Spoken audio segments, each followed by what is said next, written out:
going on, everybody? My name is C4. Welcome back to more C4, and today we are reacting to the newest mock draft by one of the OGs, one of the legends of mock draft season, Mel Kiper, over on ESPN. A couple days ago, we reacted to Daniel Jeremiah's most recent mock draft. We had the Philadelphia Eagles selecting Malachi Starks, which was kind of weird.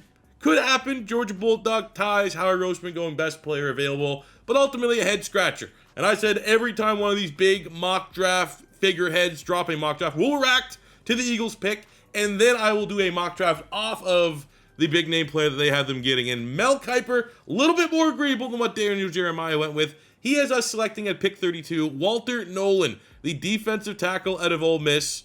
He thought about Darius Alexander from Toledo, which is a name that's a riser from the Senior Bowl. Obviously, connections with Quinyon Mitchell at Toledo. But Walter Nolen is a guy that I personally have mocked to the Eagles throughout this cycle if he does fall a little bit. Former 5-star recruit, #1 player in the class, is very similar stylistically to Melton Williams. I think in his little write-up here, it makes a whole lot of sense. 6.5 sacks. I don't think he's going to test as freaky as Milton Williams, which is still not to say that Walter Nolen's not a big-time athlete. He should be one of the more athletic defensive tackles at the combine and throughout this draft process. But Milton Williams is like a 1 out of 1. I don't think enough people recognize how freaky of an athlete Milton Williams was. Like, Milton Williams was an absolute freak of nature. I remember when they made this pick.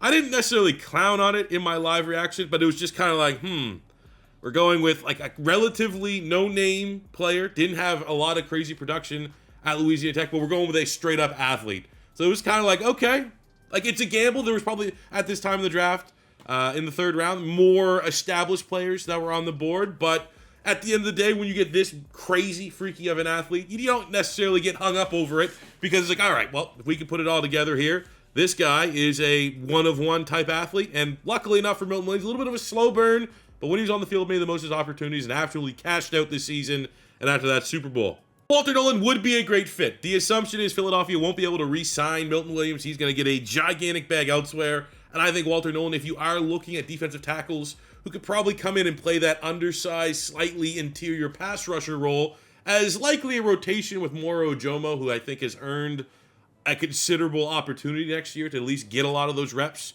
from Milton Williams. Walter Nolen is a great pick at 32. Love this scenario. So let's do a mock draft off of it. All right, so we got Walter Nolen at pick #1. This might be the most difficult year to do mock draft content for the Philadelphia Eagles because I don't remember a year that we've had this many question marks, this much potential roster turnover of good starters, you know, from Milton Williams, who we're going to just say for all intents and purposes that Walter Nolen is the replacement there, and he's gone. But that still leaves Josh Sweat, Zach Bond, Mekhi Becton, Kenny Gainwell, Darius Slay seems like he's probably, stuff's going to go on there. Isaiah Rodgers is a valuable starter, Kenny Gainwell, amongst others. So it's just a really tough balance between, like, do you just pick and choose every different video, who gets re-signed, who doesn't, kind of like a hypothetical? Do you act like they're all gone and then you draft the replacements? Do you mix in a little BPA? So we're going to be trying to find that balance. It would be great, Mr. Howie Roseman, if you could at least sign a couple guys here early so it makes draft content a little bit easier for the Philadelphia Eagles. So we are now on the board at pick 64, and what I want to say, I'm going to get this out of the way. I'm not going to go running back, but I think if the running back board looks like this, Caleb Johnson is pound for pound, probably a top 30 player in this year's draft. Ridiculous talent out of Iowa. Henderson, big-time player. Scatabo for the memes, but he's awesome. It'll be interesting. He's a guy to watch this weekend at the Combine. Devin Neal's a stud at Kansas. Tootin from Virginia Tech might run the fastest 40 out of all the running backs. I think we need to prepare for doomsday scenario. I'm not going to say what because I don't want that to exist and have a digital footprint on my channel. But Saquon Barkley probably will be the cover of Madden. I don't have enough pull on the Madden side of things to tell the powers that be, for the love of God, leave Saquon alone. Let's put Josh Allen on the cover again. Let's put Lamar Jackson on the cover again. Okay? No, let's be honest. Saquon's probably going on. It's probably going to be the reverse hurdle. It's going to be kind of iconic. It's going to be sick. But you know what comes with going on the cover of Madden. So, with all due respect to Will Shepley, with all due respect to Kenny Gainwell, if a big-time running back, I'm talking 2nd, 3rd round, is clearly BPA, I would not hate it. I would not object to it. I'm not going to think negatively because thinking of this scenario, making that pick now, is assuming the worst will happen. And we don't want to do that here on a lovely Thursday. So outside of that, the other two names that are kind of Making me think. One is Schweisinger, the linebacker from UCLA. If we lose Zach Bond, which is almost as bad as saying Saquon Barkley, Madden curse, if we don't re-sign Zach Bond, there is a gigantic hole at linebacker. And I think it would be absolutely foolish to assume that Vic Fangio can find and strike gold again with like a guy off the street to come in and play linebacker on the team. Now, Schweisinger, not Zach Bond, not that weird hybrid Andrew Van Ginkel. Like, that's pretty much why Philly got Zach Bond, right? Because Andrew Van Ginkel was very, very good for Vic Fangio in Miami. He got paid a pretty big bag to go to the Vikings. So it's like, all right, Zach Bond can kind of do the same kind of things. And then his role certainly evolved beyond that. But we need linebacker help, and Schweisinger is an interesting player. Kind of like came out of nowhere for UCLA, but he's a tackle machine. He's great in coverage. I think linebacker's an interesting spot for Philadelphia because Nakobe Dean's not going to be ready, right? I think at this point in time, Oren Burks did more than enough of a serviceable job to be like depth. If everything's healthy, Nakobe Dean, we bring back Zach Bond, you're laughing that if we got Oren Burks and Jeremiah Trotter as like our two linebacker depth, like that position looks incredibly strong and stable going forward. But right now there's a question mark there, and I think Schweisinger could be pretty good value. I think like Daniel Jeremiah has him closer to his top 50 players on the board. So I think that'll be interesting for Philadelphia.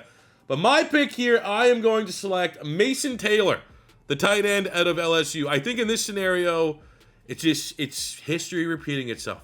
We draft Dallas Goedert while we have Zach Ertz. This scenario is Mason Taylor out of those tight ends that were available is the more do-it-all. We don't need, like Elijah Arroyo was on the board. He's a receiver. He's like maybe one of the better deep threat tight ends that I've seen in a minute. We don't need that. We have Grant Calcaterra. Can be more than serviceable enough if we need a pass-catching backup for Dallas Goedert to come in. Mason Taylor is good enough and has a high enough ceiling to be a true successor for Dallas Goedert, which is certainly something we need to consider given his contract and his inability to stay healthy. But I think if we do lose Dallas Goedert, it's just been kind of like clockwork that he misses time. Mason Taylor can kind of do a little bit of the dirty work that Dallas Goedert does as a blocker, which is a very underrated part of his game, as well as having a whole lot of receiving upside. So I feel like tight end is a position Philadelphia needs to prioritize, and if Mason Taylor's on the board and the rest of the picks there don't look great in the second round, I'm all over that. Holy shit. Okay, 96, Schweisinger is still on the board, so I just gas him up a little bit, bring him in. This scenario, everyone would be assuming we're going linebacker early. This guy clearly should have some Zach Bond to his game, but that is not simply the case. This guy is a tackle machine, sideline to sideline, comfortable in coverage, and just gives us cover at that linebacker position, maybe in a little bit more upside. Because, much like the second round pick, Mason Taylor, there's an element of the starter above him can't stay healthy in Dallas Goedert. And as much as we love the Nakobe Dean vibe, right? When he's on the field, there was a big question mark. Then this year, he's absolute badass, leader of the defense. Love him out there, the Georgia connection. Just can't stay healthy. He's proven he's small. He's a slider linebacker. Is he going to get another contract with the team? Maybe like something that would be sneakily cheap because he can't stay healthy and other teams are scared off of it. But the reality is, I can't say for sure that Nakobe Dean is going to be our linebacker of the future because he just can't stay healthy. So someone like Schweisinger gives us some versatility, gives us an opportunity to potentially play him sooner than later, especially with how free agency could play out with Zach Bond. Now, if we do bring in Zach Bond and re-sign him, I do think linebacker does get kicked down a little bit because then you can look at Oren Burks or Jeremiah Trotter Jr. playing next to Zach Bond. I feel like Zach Bond could just clearly be the lead doc there, and you go with someone a little bit lesser until Nakobe Dean can get back, which probably, he's probably going to miss the first month of the season or so. But for right now, under the assumption that we could be losing Zach Bond, I think Schweisinger at pick 96 gives a lot of value to the Eagles for a tackle cover machine. I am kind of ignoring the big positions for the Philadelphia Eagles, but I'm going to go here 129, the old Saquon Barkley on the cover of Madden. Give me Devin Neal every day of the week at pick 129. Outstanding instincts. He's probably not going to light up the combine, but anytime I watch the big game was when Kansas just steamrolled Colorado last year. This guy was unstoppable. Now, I think there's definitely an element of Colorado's not the best, especially between the trenches.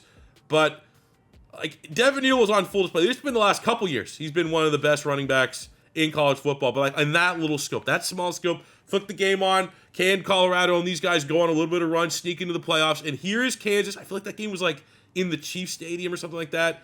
And he literally looked like prime beast mode on every run. Runs with great power. He's one of those guys that in Madden, he'd be a 74 balanced running back. Kind of good at everything, can catch the football in the backfield. Not a burner, but quick.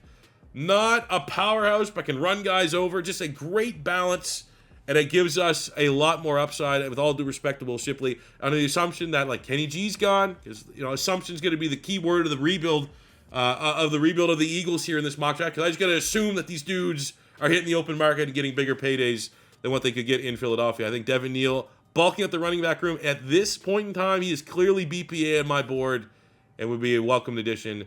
Under the assumption that'd be him, Will Shipley, and Saquon Barkley. Now I'm going to do a little bit of repeat of mock draft they did earlier. I'm going to have Miles Frazier at 162. SEC player, didn't give up a sack this year. A little bit on the bigger side. Gives us some depth and cover in the interior of the offensive line. At 166, I'm also going to... see, this is an interesting one.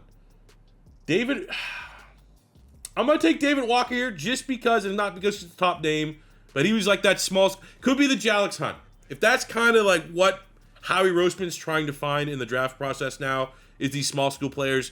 David Walker, I've seen a couple cut-ups. Nothing... I haven't watched and scouted Central Arkansas games, but there's been a lot of cut-ups of him at Central Arkansas. Big fish, little pond, I get it, level of competition, where he's literally, like, looks like a... To put it into context, a 99 overall edge rusher in Madden playing on rookie. Where it's just like, oh shit. So it is always a question mark, like, why don't these guys transfer in the NIL transfer portal era? Like, clearly, like, someone's looking down at, like, Div 2 and be like, holy shit, this guy got 16 sacks last year, and, like, why wouldn't the Gators go get this guy, for the love of God? But it gives us a little bit of edge rush depth, and we are going to finish this mock draft by taking a book out of a trend that I have noticed with Howie Roseman. And it's not something that he does any different. But what I do notice is, like, later rounds, like round 3, 4, and on, if you're like a 5-star, if you were a former 5-star, I feel like that is something that pushes you up the Philadelphia Eagles board. And we take a look here. Logan Brown, the tackle out of Texas, was a top 10 recruit when he was coming up. He was the number 7 recruit in the class, a former 5-star. I think if you're talking about guys that can come to Jeff Stoutland U, right? Guys that are just like, all right, you tick all these physical boxes. You just need to enroll from the technical side. If I'm out of like, I'm looking at these guys, I'm like, oh, look, there's a guy in the late fifth round that was formerly regarded as one of the best recruits, offensive line recruits in the nation, and then just kind of bounced around. I think he was at Oklahoma, then went to Kansas, and like all these. Those are the kind of prime candidates. So I'm like, I'm buying low. I'm buying low and throwing this big-time athlete and see now in an NFL professional setting, can Jeff Stoutland just bring out that 5-star potential? Because, like, you know, Will Shipley was like kind of that pick last year. Where like Will Shipley, I think, was like the top running back. I don't think he was a 5-star. I think he was close to a 5-star at Clemson. And like, all right, that you know, that's your guy. And then, you know, obviously the Georgia guys don't really count because they were like first-round picks. But like years previously, I remember like Isaac Seumalo was a 5-star recruit. I think Jacoby Stevens from LSU was like a 5-star recruit. That was a late round pick. Like, I feel like when it's in flyer territory, if those 5-stars, 4 more 5-stars are on the board, I just feel like Howie Roseman is well aware of those rankings and like gambles on those traits, those physical traits that got them that 5-star in the first place. So there is our mock draft here off of Mel Kiper's board of Walter Nolen. I like this first round pick a lot more than the Daniel Jeremiah mock draft of Malachi Starks. Beyond that, there's, you know, again, unfortunately, some assumptions going on. At pick 96, we go linebacker because we lose Zach Bond.